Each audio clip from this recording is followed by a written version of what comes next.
नमस्कार, आप सभी का मेरे चैनल स्वेट्स पैशन पे स्वागत है। मैं डॉक्टर स्वाति मिश्रा आज जिस वीडियो को लेके आई हूँ वो है वर्जीनियस खाका के कंट्रीब्यूशन को लेकर के। कुछ मेरे सब्सक्राइबर, कुछ मेरे स्टूडेंट्स ने ये डिमांड की थी। राजस्थान लोक सेवा आयोग के सिलेबस में है ये, साथ में मुंबई यूनिवर्सिटी के सिलेबस में भी वर्जीनियस खाका को पढ़ाया जाता है मोस्ट प्रोबेबली, और बहुत सारे सिलेबस में ये होंगे क्योंकि he is one of the best sociologist आज के समय में है। सर, अगर आप मेरे वीडियो को देख रहे होंगे तो प्लीज मैं आपसे हृदय से क्षमा चाहती हूँ, मैं माफी मांगती हूँ। आप पे काम करना बहुत ही बड़ी बात है, मेरे लिए सौभाग्य की बात है कि मैंने आप पे एक ये वीडियो बनाया है। प्लीज कोई भी गलती हुई तो मुझे जरूर माफ करिएगा। बहुत सारे स्टूडेंट्स की ये डिमांड थी और नोट्स बहुत इजीली अवेलेबल नहीं हैं कहीं भी। मैंने भी बहुत सर्च किए, बहुत सारे सर्च इंजन पे जा करके, इवन इनके पेपर से मैटर्स निकाल करके मैंने ये काम किया है। तो अगर आपको ये वीडियो पसंद आया होगा तो प्लीज़ लाइक को ज़रूर दबा दीजिएगा। चैनल को सब्सक्राइब नहीं किए तो मेरे चैनल को प्लीज़ सब्सक्राइब कर दीजिए, और अपने वंडरफुल कमेंट्स को आप देते हैं वो ज़रूर देते रहिएगा। ये मैं बताना चाहूँगी कि वर्जीनियस खाका पे जो मैंने ये वीडियो बनाया है वो बहुत लॉन्ग हो रहा था, इसलिए मैंने सोचा था कि मैं सिर्फ एक ही वॉल्यूम में बनाऊंगी, मतलब सिर्फ एक वीडियो में बनाऊंगी इन पे, पर आपको समझ में आ जाए सारी चीज़ें, इनके कंट्रीब्यूशन आराम से आप दिमाग में रख सके, इस वजह से मैंने इसे 2 पार्ट में डिवाइड कर दिया है। तो आज ये है और अगला वीडियो इनके सेकंड कंट्रीब्यूशन पे होगा। बेसिकली इस वीडियो में मैंने उनके प्रोफाइल्स पे बताया है, उनके लाइफ स्केच में कि इन्होंने कहाँ कहाँ से शिक्षा दीक्षा ली, कहाँ कहाँ पर इन्होंने पढ़ाया और करेंटली ये कहाँ पर हैं और इनका मेनली क्या योगदान है। दूसरा, खाका कमेटी रिपोर्ट जो कि अपने आप में बहुत इम्पॉर्टेंट रिपोर्ट है ट्राइबल स्टडीज से रिलेटेड, उसको मैंने मेंशन किया है। सेकंड, मैंने उनके एक डबल कॉलोनिज्म कंसेप्ट है वो उसको सिर्फ थोड़ा सा बताया है क्योंकि अगले वीडियो में उसी को मुझे डिटेल में बताना है। और साथ में T plantation system in India, उस पे जो उन्होंने काम किया है वो मैं बताऊंगी। और अगले वीडियो में जो कि बहुत इंपॉर्टेंट टॉपिक है इनका, tribes and Indian national identity, location of exclusion and marginality, इस पे मैं काम कर रही हूँ, बस कंप्लीट हो गया है। तो अगला वीडियो मैं उस पे अपलोड करूँगी, तो आपको मेरे ख्याल से समझ में आ जाएंगी। मैंने बहुत प्रयास किया है इसे एक्सप्लेन करने के लिए। और सर प्लीज़, वर्जीनियस खाका सर प्लीज़, अगर आप इस वीडियो को देख रहे होंगे तो मैं बार बार आपसे माफ़ी मांग रही हूँ। मैंने इतनी हिम्मत की कोशिश कर रही हूँ, और कुछ भी अगर होगा तो प्लीज़ आप मुझे ज़रूर सजेस्ट करिएगा, हो सकता है मेरी आवाज़ आपके तक पहुंच जाए। तो चलिए स्टार्ट करते हैं आज का ये video. First of all, we are going to learn and know about the profile of Virginius Khaka. He is currently visiting professor at the Institute for Human Development (IHD) new Delhi में IHD institute for human development में ये visiting professor के रूप में काम कर रहे हैं। Prior to joining IHD, he was professor of eminence and Bharat Ratna Lokpriya Gopinath Bordoloi chair at Tezpur university in between 2016 to 2018. And he was also professor and deputy director of the Tata Institute of Social Sciences Guwahati campus between 2011 to 2016. And he taught sociology at the Delhi School of Economics, University of Delhi between 1990 to 2011, and Northeastern Hill University, which is also called NEHU, Shillong between 1978 to 1990. He obtained MA in Sociology from Pune University and PhD from the Indian Institute of Technology, IIT Kanpur, which is one of the renowned Indian Institute of Technology in India. He was also the chairman of High Level Committee on Socio-Economic, Health and Educational Status of Tribal Communities in India, Government of India 2014. And he has also been a member of National Advisory Council of the Government of India. ये छोटा सा इनका एक profile मैंने यहाँ पर दिया। वैसे तो वर्जीनियस खाका बहुत ही एमिनेंट स्कॉलर हैं और सोशियोलॉजिस्ट हैं, और आपने देखा कि ये कितने एमिनेंट यूनिवर्सिटीज़ में और आईआईटी जैसे सेंटर में इन्होंने काम किया है। और ट्राइबल डेवलपमेंट, ट्राइबल स्टडीज़ को लेकर के इनकी एक बहुत अच्छी पकड़ है। तो ट्राइबल स्टडीज़ की जब भी बात होती है तो वर्जीनियस खाका को हम जानते हैं, समझते हैं। बहुत ही मेहनत लगी है मुझे इस वीडियो को बनाने में, तो होप आपको ये पसंद आएगा। आगे बढ़ते हैं। आपने इनके प्रोफाइल को देखा, उसमें आपने देखा कि इन्होंने कहाँ कहाँ से अपनी स्टडीज़ पूरी की, किन किन यूनिवर्सिटीज़ से जुड़ करके इन्होंने शिक्षा दीक्षा का काम किया।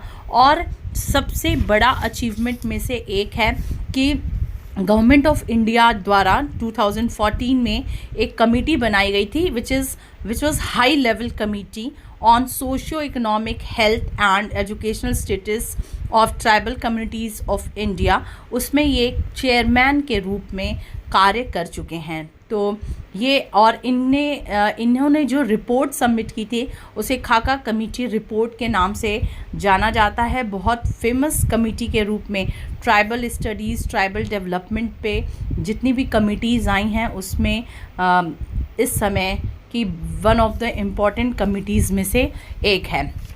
तो उस कमेटी के बारे में भी हम पढ़ेंगे। सबसे पहले अब हमें देखना है कि इनके बुक्स के बारे में।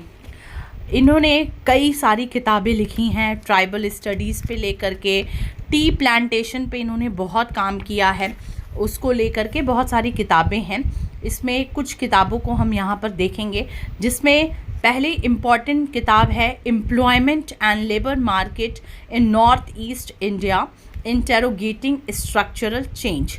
ये एडिटेड बुक है, एडिटेड बाय वर्जीनियस खाका, देवदुलाल साहा एंड राजदीप सिंह, जो राउलेज पब्लिकेशन से पब्लिश हुई है। And this book examine the structural changes in the labour market in the North East India. इसके बारे में इन्होंने ये बुक इसी पे बेस्ड है कि नॉर्थ ईस्ट इंडिया में, नॉर्थ ईस्ट आप समझ रहे हैं जो 7 सिस्टर्स हम जिसे कहते हैं, असम, त्रिपुरा, नागालैंड, अरुणाचल प्रदेश, ये सारे, मेघालय, इन सबको मिला करके नॉर्थ ईस्ट इंडिया बनता है। तो नॉर्थ ईस्ट इंडिया में किस तरह से लेबर मार्केट में स्ट्रक्चरल चेंजेस देखने को मिला है, इस किताब में इस पे ही फोकस किया है। And going beyond the conventional study of tea and agricultural sector, it focuses on the nature, pattern and structure of work and employment in the region, as well as documents emerging shifts in the labor force towards farm to non-farm dynamics. इस पे study है। And the chapter explore historical developments in employment patterns, labour market policies, gender issues and social religious dimensions etcetera. तो इस पे basically labour market policies को लेकर के क्या क्या चेंजेस आए, उनके एम्प्लॉयमेंट पैटर्न्स में क्या क्या चेंजेस आए, उन लेबर मार्केट में जेंडर इश्यूज़ क्या क्या हैं, इन सब पे बेसिकली इनकी ये किताब है। अब हम दूसरी किताब की ओर आगे बढ़ते हैं। सेकंड इम्पॉर्टेंट बुक है उनकी social exclusion and adverse inclusion, development and deprivation of adivasis in India. It is also an edited book which was mainly edited by Dev Nathan and co editor Virginius खाका, and it is Oxford publication book which was published in 2012. And this book focuses on the issues of development and impediments of tribal growth within a larger regional, national and even global context. इसमें इस किताब में mainly tribal growth के बारे में, जनजातीय growth के बारे में बात की गई है, जो कि लार्जर रीजनल, नेशनल और ग्लोबल कंटेक्स्ट में बात की गई है कि लोकल लेवल पे, मतलब रीजनल, क्षेत्रीय आधार पे जनजातियों का क्या विकास यात्रा रहा, नेशनल लेवल पे क्या रहा, और मतलब राष्ट्रीय स्तर पे क्या रहा, और ग्लोबल कंटेक्स्ट में मतलब वैश्विक स्तर पर क्या रहा है ट्राइबल का ग्रोथ। इस इश्यूज पे मेनली ये किताब बात करता है। And the discussion centres on the states of, अब देखिए डिस्कशन सेंटर्स क्या रहा है, मतलब पूरे जो किताब में जो डिस्कशंस हुआ है वो मेनली किस पे हुआ है, Jharkhand, Andhra Pradesh, Orissa, Meghalaya, Nagaland and Tripura which have significant adivasi population. आपको पता है कि ये जो सारे स्टेट्स हैं वो आदिवासी पॉपुलेशन ज़्यादा है, यहाँ पर जनजातीय जनसंख्या यहाँ पर ज़्यादा है, तो मेनली ये किताब उस पर फोकस रही है। And it also analysis issues like child mortality, hunger, poverty, livelihoods, gender, linguistic diversities, agriculture and development process, मतलब जितने भी चैलेंजिंग इश्यूज है, चाइल्ड मोर्टेलिटी की बात की जाए या हंगर की बात की जाए या गरीबी की बात की जाए या उनके जीवन यापन की बात की जाए या जेंडर डिस्क्रिमिनेशन क्या है ट्राइबल्स में उसकी बात की जाए या भाषाई विभिन्नता क्या है, कौन सी जनजाति कैसी भाषा बोलती है, उस पर क्या है। ऑलरेडी मैंने एक ट्राइबल क्लासिफिकेशन में एक वीडियो बनाया जिसमें आप ट्राइब्स के अलग अलग फॉर्म्स देख सकते हैं। यहाँ पर मैं चूँकि सिर्फ खाका के डेवलपमेंट, खाका के एकेडमिक जो उनका योगदान है उस पर मैं यहाँ पर बात कर रही हूँ। And the book also provides a guide for formulating policies in order to overcome deprivation faced by the Adivasis। साथ में इस किताब में गाइडलाइन भी प्रोवाइड की गई है कि किस तरह से हम पॉलिसीज़ फ्रेम करें जिससे कि जो आदिवासीज़ के बीच में डेप्रिवेशन की प्रॉब्लम है वो कम हो सके। और आप जानते हैं कि सोशियोलॉजिस्ट का एक बहुत बड़ा रोल होता है कि हम प्रॉब्लम्स को तो उठाए, साथ में उस प्रॉब्लम्स को दूर करने के लिए, सोशल इश्यूज़ को, सोशल प्रॉब्लम्स को दूर करने के लिए हमें सजेशंस एंड रिकमेंडेशंस भी देने पड़ते हैं। और जब भी कोई पॉलिसी फ्रेम होती है तो सोशियोलॉजिस्ट के रिकमेंडेशंस एंड सजेशंस को ज़रूर अडॉप्ट किया जाता है। तो इस किताब में मेनली पॉलिसीज़ के लिए गाइडलाइंस भी दी गई है। तीसरी जो इनकी किताब है, handbook of tribal politics in India, it is also an edited book which is mainly edited by Jagannath Ambagudia and co-editor Virginius Khaka। Says publication से ये पब्लिश है। Book is divided into 3 sections. ये किताब 3 section में divided है। Chapters cover a broad range of themes ranging from a general introduction to tribal politics to exploring contemporary issues and concern। मतलब बहुत अच्छा खासा डिस्क्रिप्शन इसमें किया गया है, मतलब कैसे ट्राइबल पॉलिटिक्स हुआ उसके इंट्रोडक्शन से ले करके आज के संदर्भ में जो इश्यूज़ हैं, जो चैलेंजेस हैं ट्राइबल्स को ले करके, उनकी व्याख्या की गई है।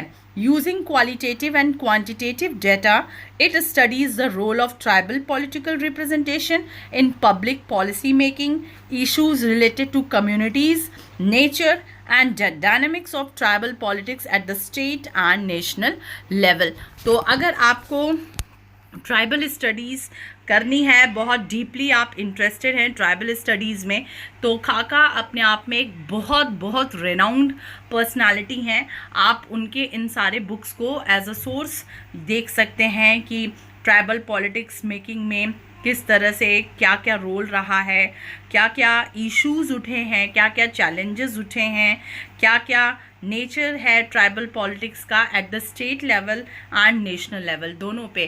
तो इन सबको स्टडी करने के लिए handbook of tribal politics in India आप देख सकते हैं। तो इट इज़ हैंडबुक, इसीलिए हैंडबुक की तरह यूज़ हो रहा है। Another important book of Virginius Khaka is Work, Institution and Sustainable Livelihood, Issues and Challenges of Transformation, edited by Virginius Khaka, Devdulal Saha and Rajdeep Singh, Pargrave Macmillan publication 2017।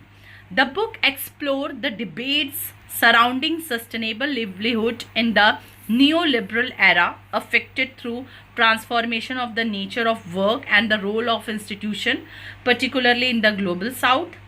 Based on both theoretical and empirical studies from Asia and Africa, the book establishes the relationship between the three broad concepts: work, institution and sustainable development. तो mainly ये जो किताब है ये इन तीनों में correlation को बताता है। क्या कोरिलेशन है वर्क, इंस्टीट्यूशन और सस्टेनेबल डेवलपमेंट में? इन तीनों ही ब्रॉड कंसेप्ट को आपस में कोरिलेट करते हुए ये बुक्स है, जिसमें कि एशिया और अफ्रीका में बहुत सारे थ्योरेटिकल और एम्पिरिकल स्टडीज़ को लेकर के ये किताब लिखी गई है। Another important book of Virginius Khaka is Economic Dualism and Structure of Class, a study in plantation and peasant setting in North Bengal. Book published by Cosmo publication in 2002. Book throws light on the macro level processes by which indigenous economic systems are being constantly drawn into a global capitalist economy. तो आप देख सकते हैं कि कितने सारे, अभी तो मैंने यहाँ पर 5 किताबें मेंशन की हैं, तो और भी बहुत सारी किताबें हैं खाका की सर की, तो आप उन सारी किताबों को भी सर्च करके नोट डाउन कर सकते हैं। मैंने यहाँ पर 5 बहुत इम्पॉर्टेंट किताब मेंशन किए हैं। अब आगे चलते हैं हम खाका कमेटी के बारे में, जो कि प्रोफाइल को समझाते हुए, लाइफ स्केच को बताते हुए मैंने बताया था कि खाका को चेयरमैन नियुक्त किया गया था। हाई लेवल कमेटी, एक गवर्नमेंट ऑफ इंडिया की तरफ से एक हाई लेवल कमेटी बनाई गई। किस लिए बनाई गई? ताकि जो जनजातीय समुदाय है, भारत की जो जनजातीय समुदाय हैं, उसके सामाजिक, आर्थिक, स्वास्थ्य और उनके शैक्षणिक स्टेटस पे, शैक्षणिक परिस्थिति पर एक स्टडी की जाए कि क्या चेंजेस आए हैं ट्राइबल के ग्रोथ में, या जो डेवलपमेंट फेज चल रहा है, या पोस्ट इंडिपेंडेंस के बाद इतनी जो पॉलिसीज़ और प्रोग्राम्स हुई उनसे ट्राइबल्स के कितने डेवलपमेंट प्रोसेस आगे बढ़े, इन सबको देखने के लिए ये कमेटी बनाई गई थी, जिसके चेयरमैन खाका थे। तो इसलिए इसे खाका कमेटी कहा जाता है, और ये 2013 में कॉन्स्टिट्यूट हुई थी। मैंने उधर 14 इसलिए लिखा है कि इसने अपनी रिपोर्ट सबमिट की है 14 में, but this committee was constituted in year 2013 and by UPA government. UPA government उस समय थी, उसने इस कमेटी को नियुक्त किया under the chairmanship of professor Virginius खाका. Committee was mandated to examine the socio-economic, educational and health status of tribal communities. I already discussed this point. And this committee submitted report in May 2014.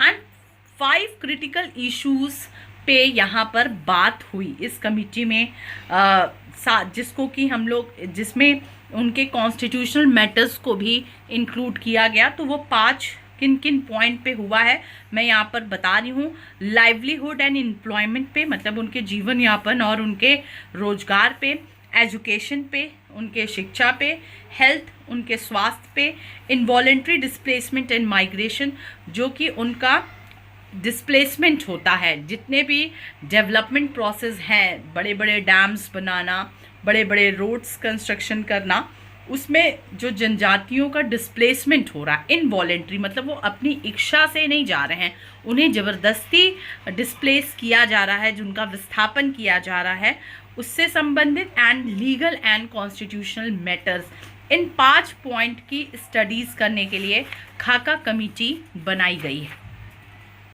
अब खाका committee की जो report submit होती है उसमें मैं पूरे रिपोर्ट के बारे में तो नहीं दूंगी, क्योंकि बहुत पेजेस के ये रिपोर्ट्स थे, पर उसमें मैं कुछ इम्पॉर्टेंट पॉइंट्स को मेंशन यहाँ पर कर रही हूँ।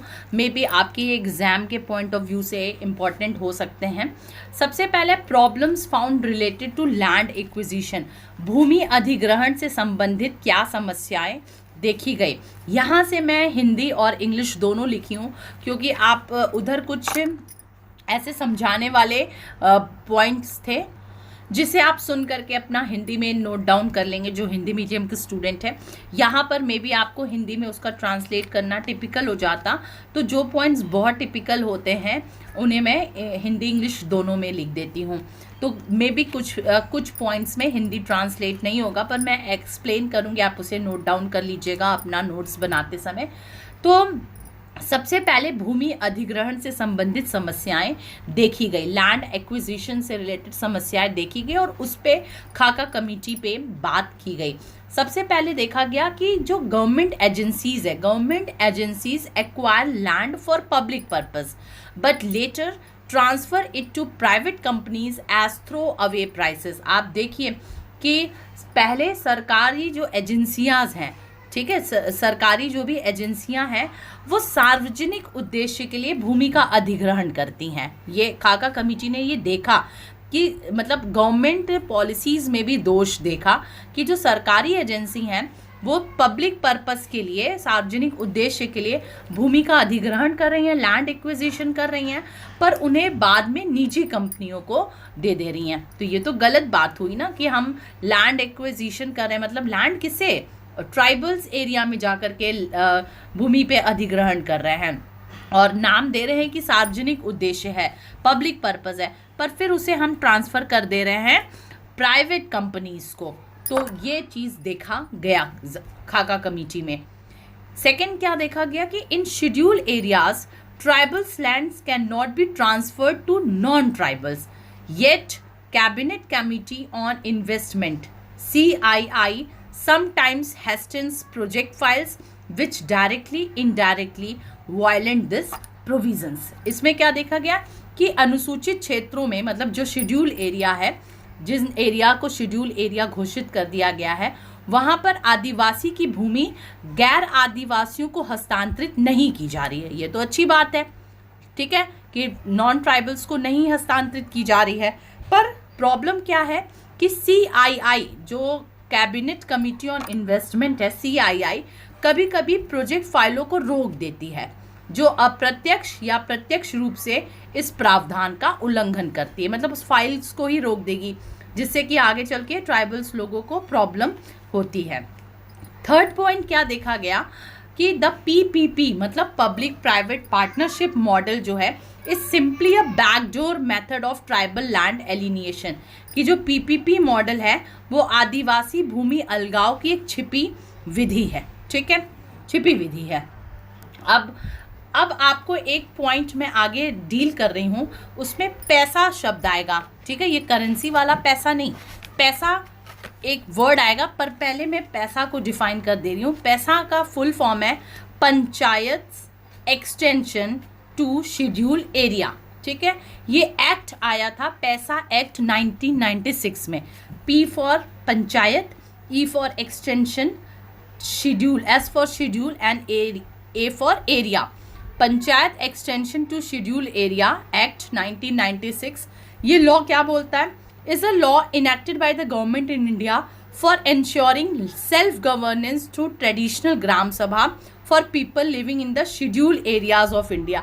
कि जो लोग भारत के शेड्यूल एरिया में, मतलब अनुसूचित क्षेत्र में रह रहे हैं, अनुसूचित क्षेत्र किससे डिफाइन होता है? संविधान की 5वीं अनुसूची में, 5th शेड्यूल में ये अनुसूचित क्षेत्र की चर्चा की गई है। तो जो भी शेड्यूल एरियाज है, 5th schedule of the constitution, जो भी शेड्यूल एरिया है वहाँ पर सेल्फ गवर्नेंस कैसे होगा? वो ग्राम सभा के थ्रू होगा, थ्रू ट्रेडिशनल ग्राम सभा, ठीक है। इस पैसा एक्ट में ये बात की गई है। अब देखिए क्या मजाक हो रहा है कि government notifies rural areas as urban areas to keep them out of PESA coverage. मतलब सरकार ग्रामीण क्षेत्रों को शहरी क्षेत्रों के रूप में अधिसूचित करती है ताकि उन्हें पैसा कवरेज से बाहर रखा जा सके। पैसा एक्ट के थ्रू शेड्यूल एरिया डिफाइन हो रहा है कि शेड्यूल एरिया में ग्राम पंचायत, जो ग्राम सभा है, वो रूल को, मतलब जो भी एडमिनिस्ट्रेशन के काम है उसे इम्प्लीमेंट करेगी, ठीक है। ग्राम सभा कौन होगी? वहीं के लोकल एरिया से मिल करके होगी।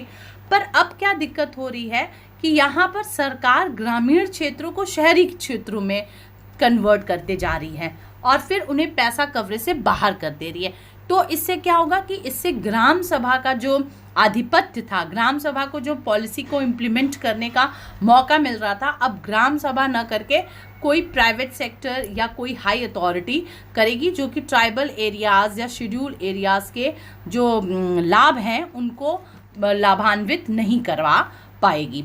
पांचवा कमेटी क्या बोलती है कि government has signed such MOUs with companies, government officials became dealer and negotiators of the tribal lands, naturality of the state is forgotten। मतलब क्या, सरकार ने कंपनियों के साथ ऐसे समझौता ज्ञापनों पर हस्ताक्षर किए हैं, सरकारी अधिकारी आदिवासी भूमि के डीलर और वार्ताकार बन गए। मतलब जो सरकारी अधिकारी गवर्नमेंट ऑफिशियल्स हैं जो वो डीलर और निगोशिएटर्स बन गए हैं। कहाँ के बन गए?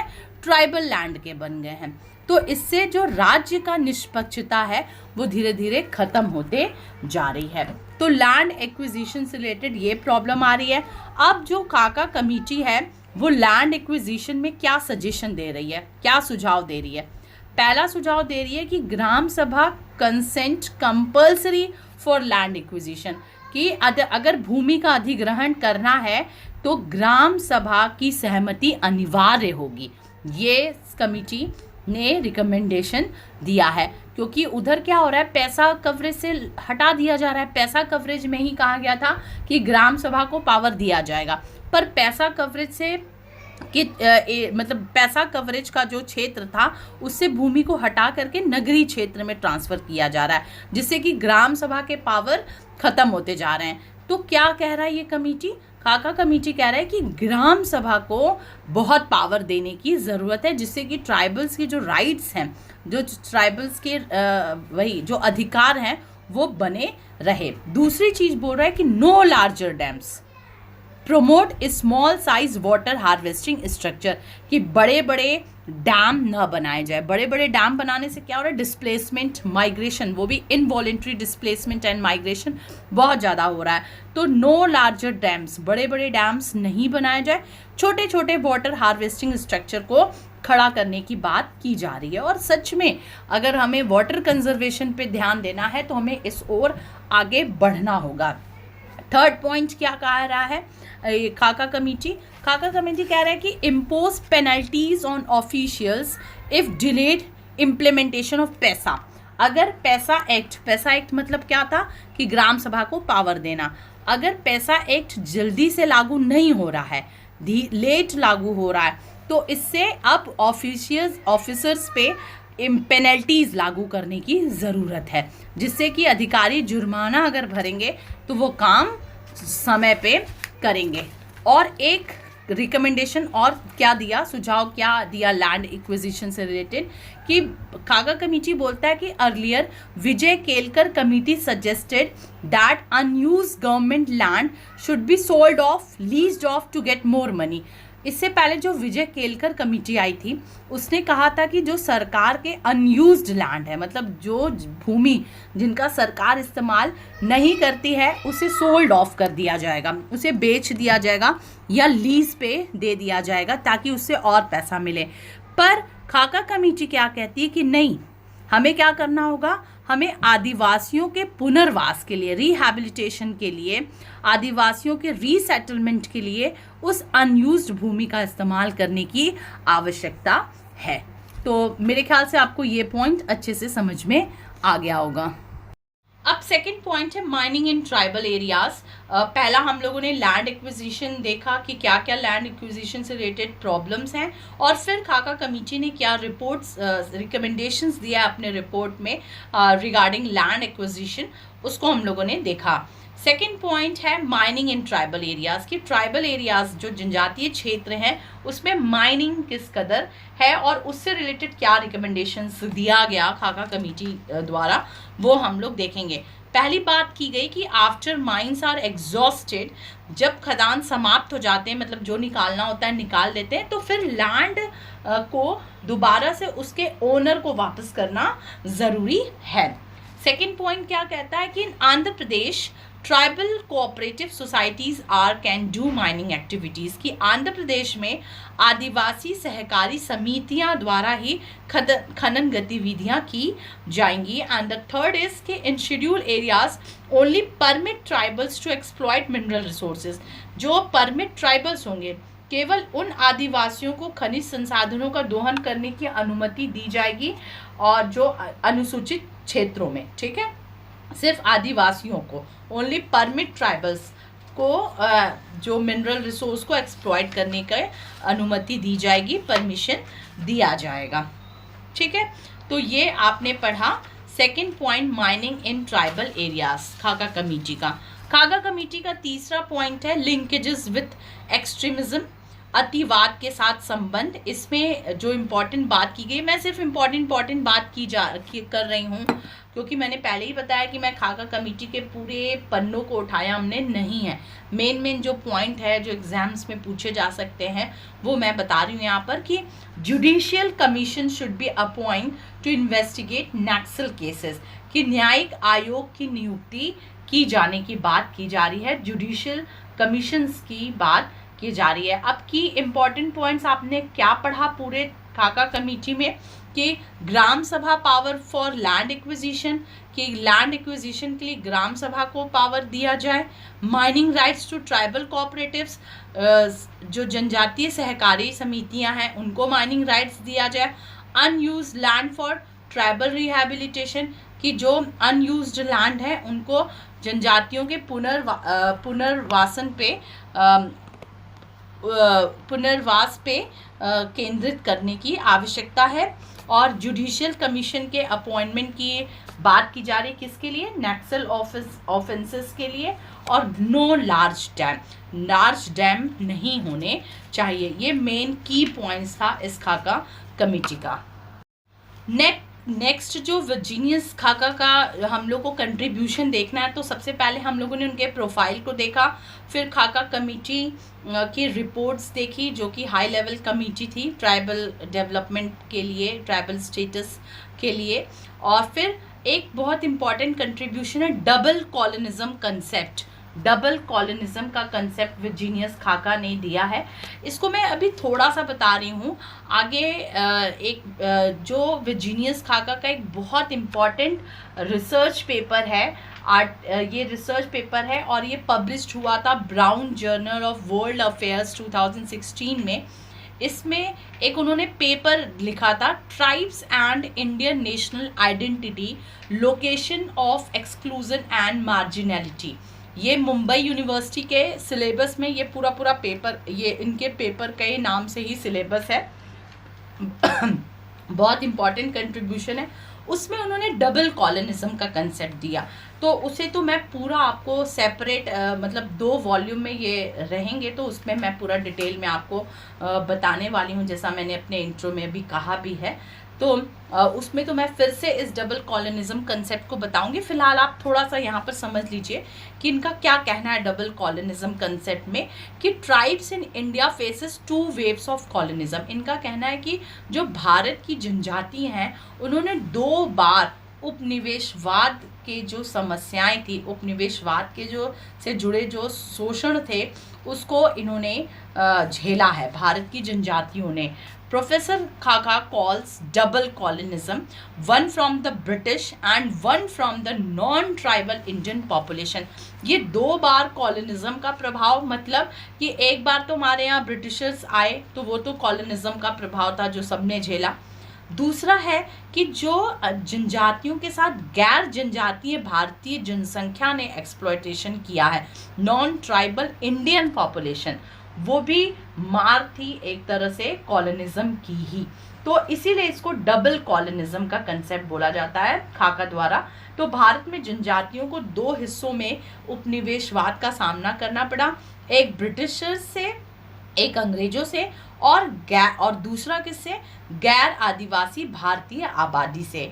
Tribals still have yet to experience a post colonial reality। इसीलिए जनजातियों को अभी भी एक औपनिवेशिक वास्तविकता के बाद का अनुभव करना पड़ा है, मतलब जो गैर जनजातीय भारतीय जनसंख्या द्वारा इनका जो एक्सप्लॉयटेशन हुआ उससे आज भी ये कॉलोनियल रियलिटी का सामना कर रहे हैं। एंड ज़ाज़ा आर्ग्यूज दैट कि a tribe is a whole society. वो क्या कहते हैं कि tribe is a whole society like any other society with their own language, territory, culture, customs and so on. Hence, as societies, tribes must be compared with other societies and not with caste, as has been the case in sociological and anthropological writing. ज़ाज़ा खाका क्या बोलते हैं? खाका बोलते हैं कि जो ज़्यादातर समाजशास्त्रीय लेखन और जो मानव शास्त्रीय लेखन है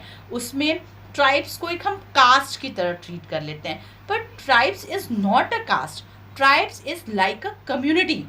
जनजाति भी एक समुदाय है क्योंकि इसकी एक अपना समाज है, इसकी एक अपनी संस्कृति है, इसकी एक अपनी निश्चित भाषा है, एक अपना कल्चर है, एक अपना कस्टम्स है, सारे इसके अपने हैं। तो ये एक कम्युनिटी है, न कि कास्ट है। और एंथ्रोपोलॉजिकल राइटिंग्स और सोशियोलॉजी के राइटिंग्स में इन्हें ज़्यादातर हम एक जाति के रूप में देखे हैं, तो इससे ये डिनाई करते हैं।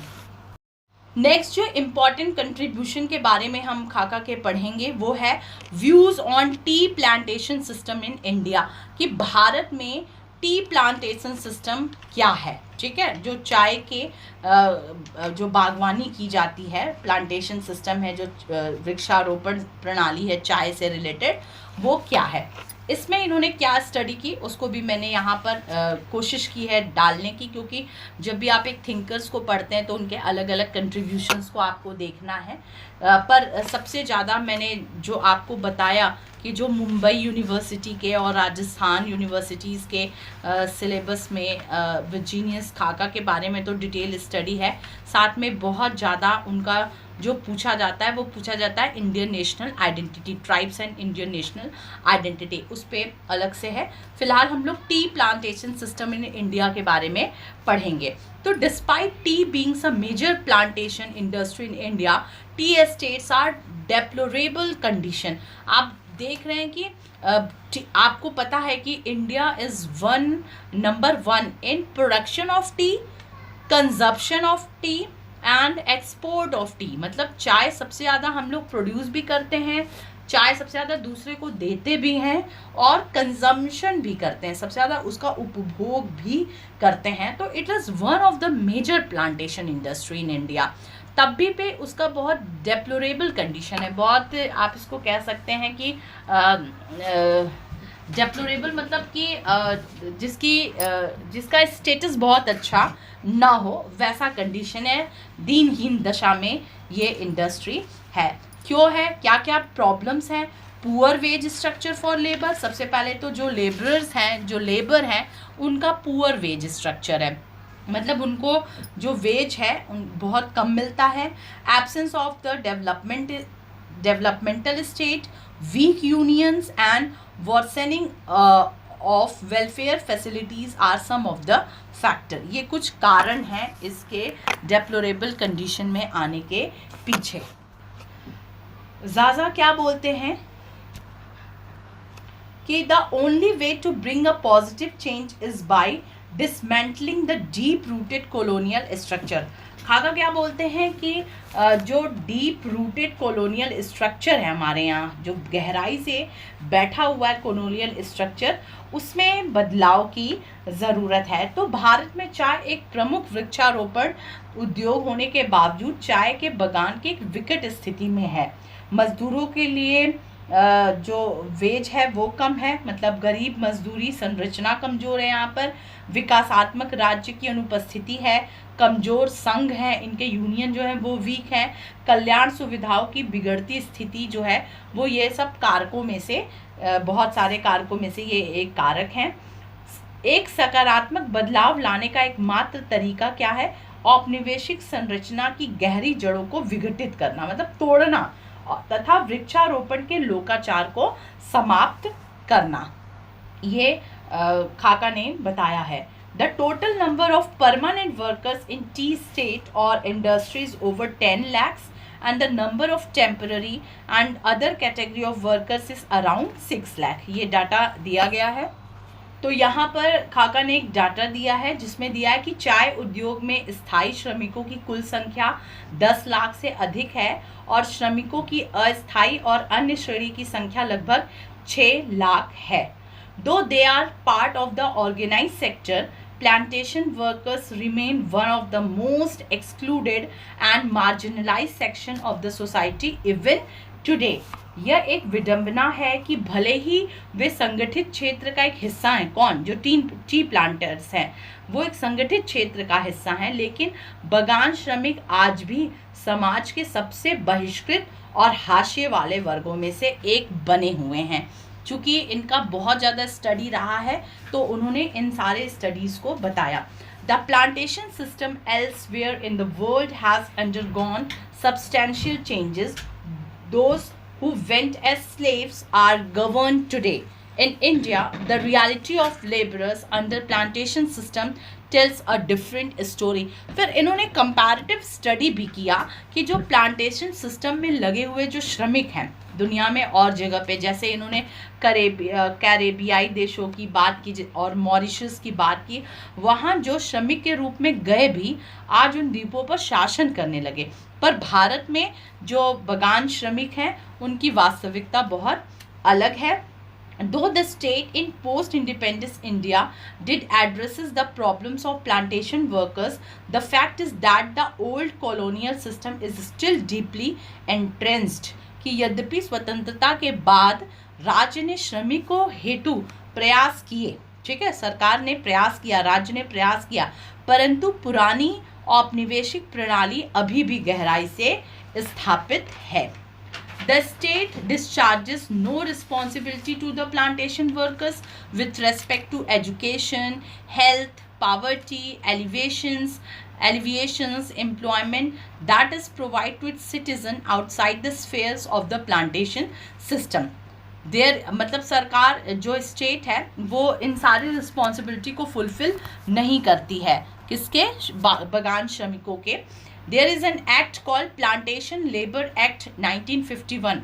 एक प्लांटेशन लेबर एक्ट बनाया गया 1951 में, where all the responsibilities with regard to above listed are entrusted to the tea plantation estates, but government hardly monitors it।